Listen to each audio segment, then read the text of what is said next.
you're paying rent, for example, $2,000 a month, $25,000 a year is what it might be costing you. I'm not really so sure that I see a $500,000 house coming down 10% over the next couple of years just based on what we're seeing. It seems like you might be in the hole waiting. So with that being said, I personally think it's better to try to get that purchase price where you want it the best you can. And hopefully that interest rate can come down for you a little bit on a refinance. But because the purchase price is never going to come down after you buy it, the numbers keep going up just a little bit in some areas. And you got to go ahead and lock that thing down, because the only thing you can do is write a check to pay it off or to pay that mortgage back down, where the interest rate, you can do a refinance possibly later. So you guys heard it here, right? So marry the property, date the rate, lock the property in at a purchase price that works for you, your financial plan, your budget, your family's needs, and then look for opportunities. You're listening to The Pilot's Portfolio, the show dedicated to guiding professional pilots towards a future of financial success and stability. Fly along with your host, Timothy P. Pope, as he provides financial planning insights and answers to your burning questions, and dives into real-life stories from fellow pilots who share their successes and cautionary tales. The Pilot's Portfolio takes off now. Well, folks, we are so excited to have our friends from Beacon Relocation join us today. The team at Beacon has been helping pilots and air traffic controllers all around the country for many years save money on their next real estate transaction, putting those dollars back into your pocket. So joining us today is Kevin Walker, CEO of Beacon Relocation, and Jade Barnett, COO of Beacon Relocation. Hi, guys. Welcome. good morning. Thank you for the invitation. Yes, good morning, Tim. Thanks for having us. Absolutely. As a financial guy, I love forecast, and probably even more than the forecast, I like to follow up and see like, hey, how did the forecast or the projection match with reality? So our listeners will recall that earlier this year, we had you on the show and you shared a forecast from the chief economist of the National Association of Realtors. To your point, Kevin, there's been a lot of things that had happened since the forecast. So I'd love to see what you guys are seeing in the marketplace, the buying and selling of residential real estate primarily. Like, what's going on with that? It started out with a bang, and right when inflation went up, gas prices go up, everything goes up. It's a slow roll for sure. They're looking for interest rates. They're still anticipating prices to come down just a little bit. From what I see, it's been a little bit slower than what the forecast was. Yeah, I did a little deep dive in before the call just to kind of see, because as you know, different pockets perform different from kind of the national averages. So just kind of a broad brush, we are seeing some of the home prices soften just a hair. A lot of that is out of seller necessity at times. There's also a pocket of people that can't afford to take much less than they're asking already on the market based on when they bought. So a lot of people are waiting for this relief in the market. They're looking at the interest rates or the home prices to come down. And if you kind of look across the last 50 years, we're in a pretty stable interest rate market, pretty quote unquote fair, but we're all stuck in the late 2000s up to, almost 4 years ago where we had the lowest rates in the low twos. So those days I think are behind us. They're not coming back. So you really have to just reassess your finances, reassess the type of home you can afford. And there still is value in the market. We're seeing a little softening, but if you're diligent and patient, I think you can find the right piece of property in today's market. So talk to us about that softening. So 3 to 5% is what you had mentioned before we press record. Which markets are we seeing those declines? Florida is a big market where there's value, and a lot of that has to do with the most recent insurance hikes in the last 3 years. Some of the hurricanes affecting that, some insurance companies over leveraged, whatever. I'm not an insurance guy, so I don't pretend to know, but I know that our coastal properties have almost tripled on the insurance side. And obviously that's factored into what the buying power of the people. So there's a saying out there right now, you marry the house and date the rate. And that's true. If you're waiting for the rate to change, I don't think any of us would really hold our breath. There might be some relief, but over a 30-year mortgage, you can take advantage of that relief if it's on the horizon. But you should start shopping for the house that you need, I assume, at this point, or if it's a second home, the house that you guys want. There's still a lot of incentives out there with new construction just because of the market they're in and some of the rules that they play by. One thing to look in that area, if you do go to new construction and a new development, a lot of things that's catching people off guard is the property taxes. It's getting assessed as a vacant land. at less than $100. And then after they live there a year or two, then you're realizing taxes in that area are $6,000 for property taxes. And that'll also, it will cause the mortgage payment to go up a couple $100, putting people in a bind. I have several clients in Florida and everybody complains. I mean, they just got hit over the head with the insurance piece. So that's where we're starting to see some softening in that market. And then you mentioned marry the house, date the rate. So I'll put a little more meat on the bone there. Like, what do you mean when you say that? I can give you an example. This actually is happening right now with a client that we're working with. If you go back and look at the historical data on interest rates, it's about where it's going to be. I mean, the fact in the past 10 years, we had conditions in this country, those rates I don't think are going to be coming back ever. But what we're seeing happen, I've got a client right now that I sat down with him and he said, hey, Kevin, listen, I want to make sure we're on the same page before we work together and we need to agree. He said, I want a deal somewhere. And he said, I think the market's going to come down another 10% based on these factors that I've checked. And he said, are you in alignment with me that when we make an offer, we're going to go in low? And I told him, I said, hey, listen, I'm here for you. We will certainly go in at whatever price that you think, but we're not finding sellers right now that are willing to cooperate. If a buyer, for example, is expecting the numbers to go down 10% in the next couple of years, we can't find a seller right now as we're putting in offers that's willing to take a 3-year potential price today. They're holding tight on these numbers. We've got another home that we closed last week. The appraisal came in $3,000 under our contract price.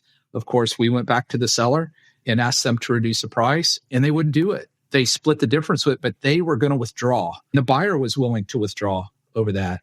So right now, if you're paying rent, for example, $2,000 a month, $25,000 a year is what it might be costing you. I'm not really so sure that I see a $500,000 house coming down 10% over the next couple of years just based on what we're seeing. It seems like you might be in the hole waiting. So with that being said, I personally think it's better to try to get that purchase price where you want it the best you can. And hopefully that interest rate could come down for you a little bit on a refinance. But because the purchase price is never going to come down after you buy it, the numbers keep going up just a little bit in some areas. And you got to go ahead and lock that thing down because the only thing you can do is write a check to pay it off or to pay that mortgage back down, where the interest rate you could do a refinance possibly later. So it's a hard position to be in right now. So you guys heard it here, right? So marry the property, date the rate, lock the property in at a purchase price that works for you, your financial plan, your budget, your family's needs, and then look for opportunities. I mean, I was helping a client evaluate some rates actually for a property overseas here recently, like last month.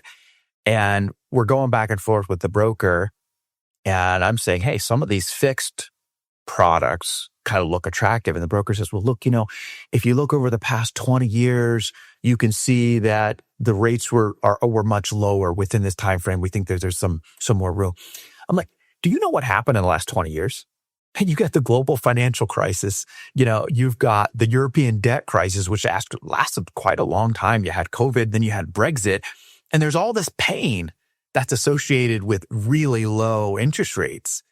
And even right now, as we sit, mid sixes or so, like if you look at Freddie Mac data, we're still like slightly below the really long-term average of 30-year mortgages. And so it's really funny just as humans, what we choose to remember. We choose to remember the rock bottom rates of COVID, but we don't really remember, the great financial recession, the, stocks being down and money markets breaking the buck and all that pain, of 7, 8, 9 kind of thing.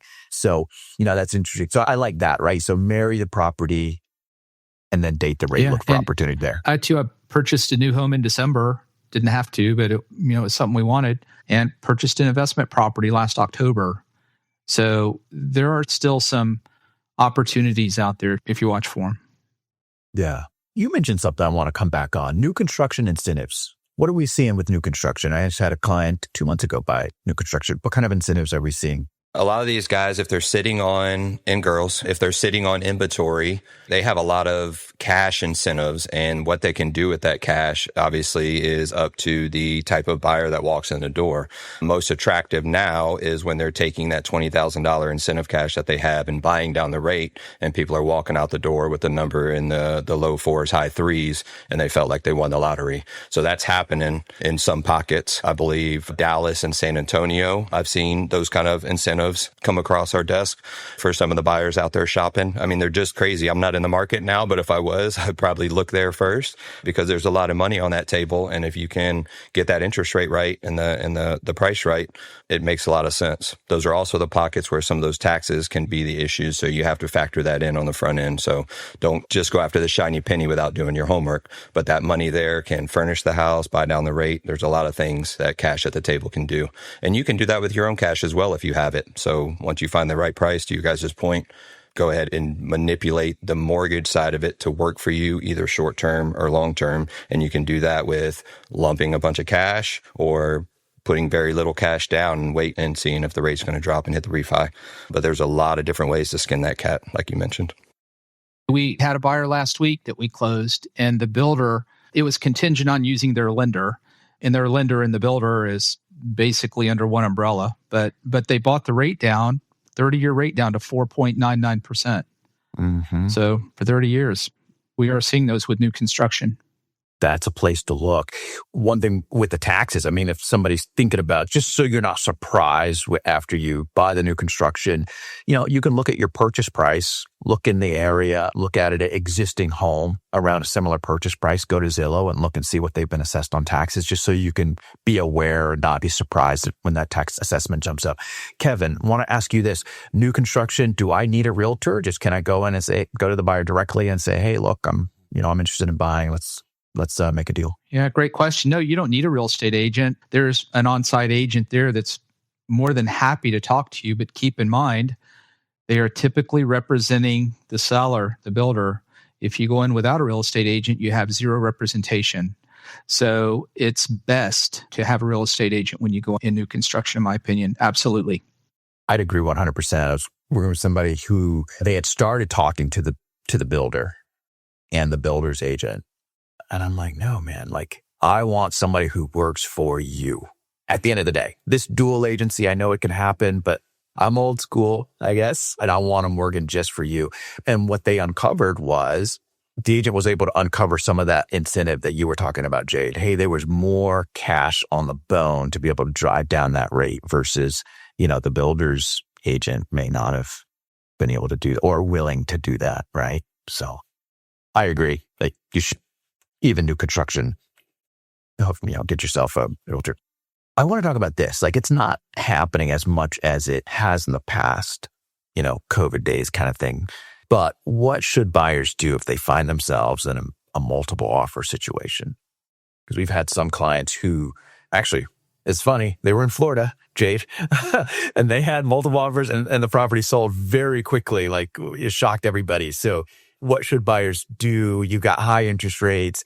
In some markets, the prices have come down a little bit, but we've not seen that across the board. And then if they're up against another buyer, how should they respond? Probably should formulate a game plan with the real estate agent. But from my perspective and how I guide buyer clients in a multiple offer scenario, at that point, comps go out the window, trying to get a deal somewhat goes out the window. And I don't really like the question, but we do use it, which is, how bad do you want the house? Do you want it a little bit? Do you want it a lot? Because that's really going to drive your number. And I would generally ask a buyer, if you place your offer, let's say you even go over asking price just a little bit, will you have buyer's remorse if you get it? And if that answer is, no, I won't have buyer's remorse, I'll be happy, then that may be a good way to go. Or if they're not willing to put your best foot forward, if that number happens to be $5,000 or $10,000 less than asking price, for example, but that's the best foot forward, will you be upset? Will you come back and say, man, if I'd have just gone another $5,000, I could have had it? So really is put your best foot forward where you have no regret if you get it, or you have no regret if you don't.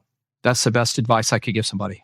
That's really sound advice. When you're writing an offer and you're looking for a house for your family, and let's say, this is something that you really desire, there's emotions get involved, right? Do you see people leaning over their skis a bit, in this kind of thing? Or do those series of questions that you typically ask, does that kind of help folks just recenter and say all right, cool. I'm going to put my best foot forward, but it needs to make sense for my family as well. Yeah. Well, it's typically not the first conversation we have. If we're writing an offer and you place the offer and the listing agent comes back and advises you that there's multiple offers on the table, that's where you then have this conversation. Or if there's already a note in the MLS, multiple offers, highest and best offers are due by, for example, tomorrow at noon, then you might have the conversation there too. But I think folks can make a decision. They typically make the decision and they're okay with it. Like, this is my number and I'm good with it. If I get it, great. If I don't, great. That's the place to be. I can share a quick story there with you, Tim. Back in 2016, my wife and I flew in from New Mexico into the Charlotte area, and we were looking for a house. And I would say we were probably working with the best agent in the area at the time, and went around to about 10 houses. And it was the 10th one we had 9 on the list. And my wife, while we were looking, none of them appealed to us. And this gentleman and his wife kept taking us around, opening doors, whatever we asked. And my wife would kept finding new houses. Can we look at this one? Can we look at this one? We only had 2 days in the area because we were still active duty military. And finally, it was the last house. The wife fell in love with it. We started talking the offers. And this great agent once said, at the end of it, are you going to let $5,000 be the difference for the house of your dreams or the house that your wife wants? And so fast forward to today, a few short years later, I went into business with that guy and I'm still happily married. Happy wife, happy life. Well, thanks, Jay. But he throws up to me occasionally, I'm still trying to pay off that extra money I paid for this house, Kevin. So, yeah, he still owes me. Yeah. That's great. You heard it here first. If you buy smart, save your marriage. Now, before we keep going, I'd like to mention this. At 360 Aviation Advisors, we help successful professional pilots who have outgrown DIY investing. We help them coordinate retirement planning, investments, and tax decisions with ease and clarity. Because at a certain point, building and preserving wealth to support the life you enjoy takes a team. To learn more, visit 360aviationadvisors.com. That's 360aviationadvisors.com. Now back to the show. Let's talk about this. I heard it several times as, different financial content that I listen to in the news. Guys, the average age of the first-time home buyer has jumped a lot. We've hit 40 now. So, number one, I think that's a big deal. But number two, I want to see, have you guys seen, say first-time home purchases or second-time home purchases? I've kind of seen both of these where parents of these buyers say, hey, you know what? Instead of delaying your inheritance, I'd like to see you enjoy some of this money. And so they might help out, with the down payment on either a primary or a secondary. Have you guys seen any of that?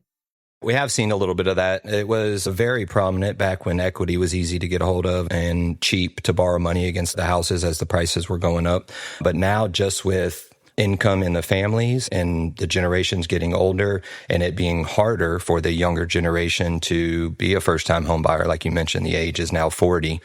For reference, back in 1981, the age was 29 for the first-time home buyer. So it's substantially crept up, and that obviously allows the parental generation to chip in and obviously take the edge off and allow those first-time home buyers a leg up on the economy and the opportunities that are out there. So we are seeing it a lot. I think it's much needed. We're seeing also the generational, where multiple generations are moving under one roof. So there are a couple different ways right now to attack the economy based on where you guys are rooted, your family dynamic, being in the military, being in the aviation world. A lot of us are way spread out. So it's easier to try to help from afar than it is to help locally. But it takes a village in today's economy right now, for sure. So parents helping children is one of the easier things and better things we've seen. Yeah, and I think the fact that the average age has jumped way up to 40 from, what'd you say, 29 in 81. Obviously, owning your home certainly helps with your personal wealth creation. There's folks delaying that by 11 years.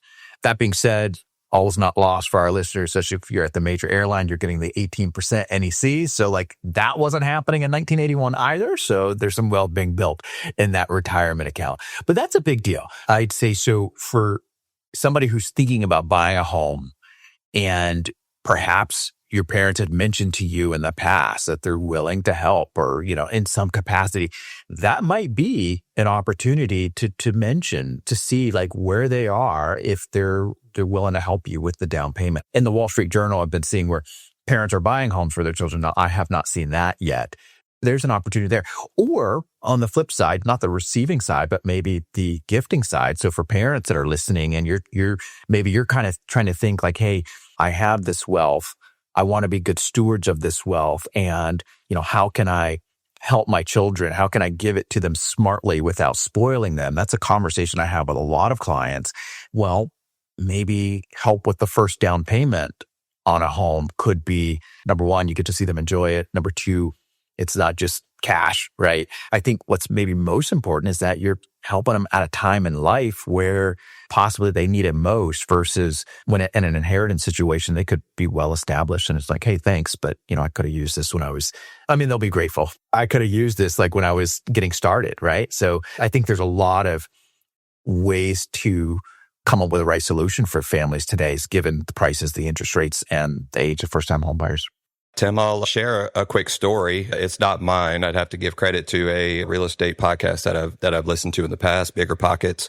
And the gentleman's name is Brandon Turner. But he has a story that he tells where he bought a quadplex for his daughter when she was born and put it on an 18-year mortgage. And at the time she was 18, that money was there to supplement with college, turn her into her own investor, whatever it was. Obviously, the teaching stuff is going to happen throughout the years, and you will know your own child, whether 18 is the right age or 50 is the right age. But planting that seed as a parent for a young child, real estate can be a great conduit of wealth and residual income to help offset those. On the contrary to that, we've seen younger people even stand up a partnership amongst kids to offset and help take care of their parents through real estate investment. So there's a lot of good avenues, especially for your listeners who are financial savvy and looking to do the right things and are in it for the long term. There's a rule of thumb out there. If you're not going to live in it longer than 5 years, then you should probably sharpen your pencil and see if the numbers work at all. But if you're going to keep it longer than 5 years, real estate is an amazing vessel to grow generational wealth amongst the family. If I too could just mention something, Tim, on that gifting, that a buyer may want to check with a loan officer on that. I think on a government-backed loan, I'm not a loan officer, I'm not a mortgage person, but if it's a government-backed loan, I think they would be able to receive a gift from parent with a gift letter. But if it's a conventional loan, most conventional loans, my understanding is you can't receive any gifting like that.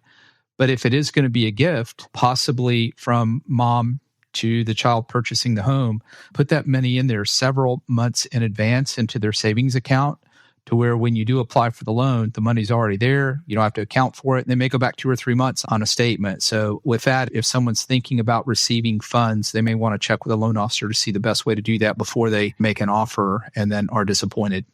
Absolutely. We had a recent scenario where parents opted to and were allowed, right, to stroke a check directly to the mortgage company, right, versus going to Kid First. But then if it's the conventional, to your point, yeah, if you're planning this and you know it, if those funds are in the account several months ahead before, they're going to ask for the last couple of months of statements, so they'll see a big transaction like that could work as well.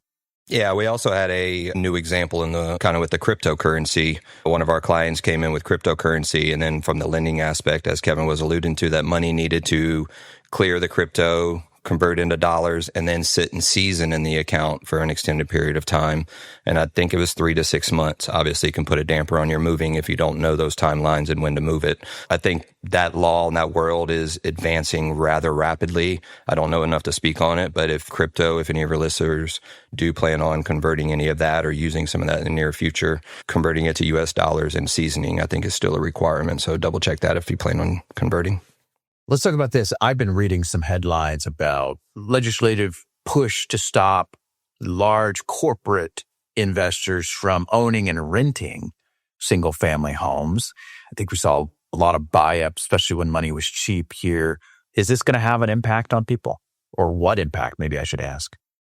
I actually have seen it personally. As most of you guys know, I have some rentals in one of our neighborhoods. This was actually happening to. It was a high-level neighborhood. Houses are in the $500,000 to $800,000 price point, and a large majority was getting bought up by corporations, and they were renting them out. So there was degradation amongst the HOA obviously had a fit because a renter doesn't care like a homeowner. And not that it's good, bad, or indifferent. It's just different. And based on when people are renting, sometimes they're in a temporary phase in life and they're not a green thumb. They don't care about the yard and all those things. So it kind of brings the quality of the neighborhood down, or has the potential to, if they own a mass majority in there and they can afford to lower the rates there. If they're making money in another state, they can afford to lower it in your state or potentially your neighborhood. And then that could be affecting single landlords, the people who have one or two houses here and there, and that can really impact what you can list it for rent. And they'll bring that down. So quality and price point can largely be affected if they own a mass majority.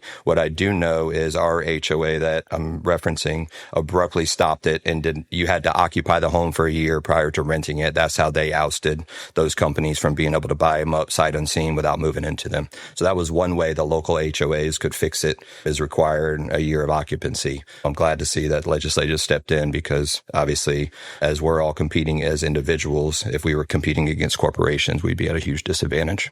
I hate to be the real estate agent guy always talking about the mortgage stuff, because I'm not a loan officer or a lender. But if you get some areas like townhomes or condo developments that are majority tenant and they're not majority owner occupied, I've seen in most cases the lender is unable to fund it for you.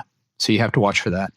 If I wanted to move to a townhome where it was majority tenant occupied, I might have trouble getting a loan. Is that what you're saying? Correct. Wow. Okay. Yeah. I didn't know that. Yep. This is just what I've heard in the past, is I've asked the questions. If someone is going to let their home go, it's more likely that they're going to let an investment property go than their own personal home. So there's just an inherent risk with more investors owning that development than somebody where it's their primary residence. But some years ago, we indeed had a buyer that was trying to purchase one, and we just couldn't get it funded because there were too many tenants in there, too many landlords owing versus an owner occupant. So just something to be on the lookout for. I think that's really interesting. And then going to Jade's point on this is that he's seen it really impact the rental market, not so much the buy-sell market. I think some of this legislation too was going to try to force, and I haven't read to see where we are now, but some of it was going to, say, hey, if you're a big landlord, you have more than 1,000 properties, then you need to offload some of these properties over a certain period of time. I think that could potentially, anytime you're flooding the market with inventory. So I would imagine they would fight to have it structured so they're not flooding the market with inventory and losing value on their investment. But at the same time, hey, more inventory never hurts the single family buyer, right? So yeah, I believe in today's market, if something like that happens, then obviously I think there'll be a little bit of a fire sale potentially. If it floods the market and we have over inventory, then the buyer will have opportunity. But I believe there will probably be a responsible way to drip that in. So unless it's done by large, I don't think it'll have an impact on the buy sell. So guys, what I heard first from you today is the prices in Florida was the specific market that you referenced, right? So there were some decline prices there, but we're not seeing declines across the board. We're seeing that interest rates remain elevated, and we expect this to be the new normal. So if you're sitting on the sidelines waiting for interest rates to drop, you could be waiting for a while, absent some really big catastrophic event in the marketplace that's going to put pain in other areas of your financial life, right? And then Kevin said, marry the property, date the rate, make sure the purchase price works for you, and then look for opportunities to lower that cost over time, which could be refining. It could be, putting more money down, right? And recasting the mortgage, right? You name it. There's a lot of opportunities to get the house paid off if that's what's part of your financial plan. Any parting remarks or anything else for our listeners today? I would just say stay diligent if you're searching for a home. As Jade mentioned earlier, just be patient. The market in most areas seems to be a little flat. It's not going down that much. It's not going up that much, but you might find a seller who's willing to come off of their price for you quite a bit. But if you're just diligent, patient, I haven't seen a lot of big swings in the market this year myself. I like that, bringing that back kind of full circle to how we started it, because the chief economist last year was forecasting about a 5% increase. We're half the year in. It's about flat. We got half the game left. There's still a lot of time on the game clock. So we'll see what the second half brings. But we're going to have to get this Iran war figured out. We're going to have to get oil figured out. and the Fed's going to have to get inflation figured out to not see things, or rates anyways, elevate. So with that, guys, thank you so much, Kevin and Jade, Beacon Relocation. Their information is going to be in the show notes.